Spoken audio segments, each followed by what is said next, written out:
皆さんこんにちは。ノリスケオートワークスです。皆さんジャイロの設定するときにエンドポイントって設定してますか？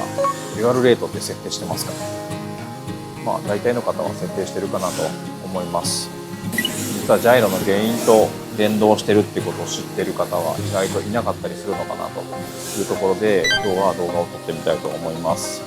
まずジャイロのリミット、皆さんこちらを設定されていると思います。こう切った時に、ジャイロがハンドルをどこまで切りますかというところで、そのリミット値を設定します。これをね、このナックストッパーが当たってる以上に数字が大きいとサーボに負荷がかかっちゃうので、サーボが最悪は壊れちゃう、もしくは熱くなって発熱して火が出ちゃうこともあるかもしれないということになりますので、ここはしっかり設定をしていきましょう。で、これが終わった後ですけども、見てください。ハンドルを切っていきます。今前回切れましたね。前回切れてもその後にまだハンドルの遊びがこんだけあります。ということは、このようにほんのちょっとハンドルを切っただけでかなりタイヤが切れてしまう状態ですね。これ車がすごくピークになっちゃうんでめちゃくちゃ乗りづらいです。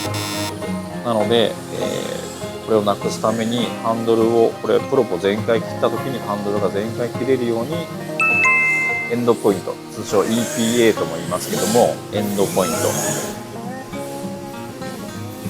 これですね。エンドポイントの数字を設定して下げていくか、デュアルレートの方で下げていきたいと思います。エンドポイントは見ての通り左右それぞれ設定ができるので、これで設定してもいいですし、デュアルレートの方は左右同じだけ切れ角が減っていくという設定になりますので、そちらでもいいかなと思います。私の場合はこのトリムダイヤル設定でデュアルレートを DT の5番に入れてます。なのでこのスイッチ、ここの DT の5番をいじると、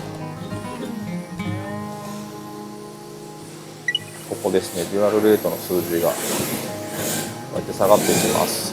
で、これを下げながらちょっとどうなるか見ていきましょう。切った状態でまだ余裕がありますね。で、デュアルレートを下げていくと、ハンドルがどんどんまっすぐになってきてるの分かります？今 50% まで下げました。なので今ハンドルを全開切った時に、まだ全開切れてないですかね。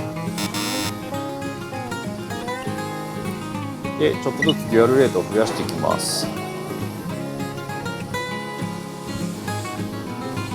ハンドル切れていくの分かります？減らしていくとこのように減って、今全開ハンドルを切ってもタイヤがこれしか切れない。さっきはちょっと切っただけでタイヤこんな切れてましたね。今全開切らないとこんだけしか切れないです。で、この状態でまだナックルストッパー当たってないんで、もっと切れてくれないと困るので、ここからデュアルレートを増やしていきます。そうするとちょっとずつタイヤが切れていくの分かります？これで増やしていって、このナックルストッパー今当たりましたので、この当たるとこまで増やしましょう。今値としては57。これで右も左もハンドルを全開に切った時にちょうどタイヤが全部切れるようになりました。こうすることですごく乗りやすい車になります。ところが、ここまでは多分皆さんご存知かと思います。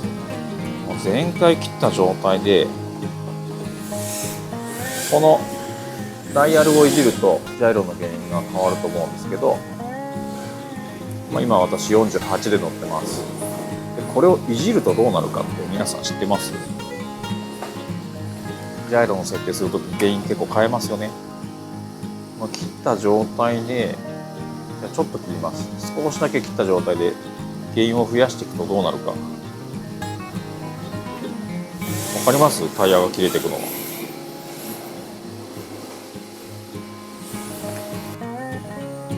今原因を100にしました。そうするとデュアルレート変えてないのに、この状態でもう全開切れます。遊びが出ちゃいましたね。なのでジャイロの原因をいじると、今度ジャイロ減を減らしていきますけども、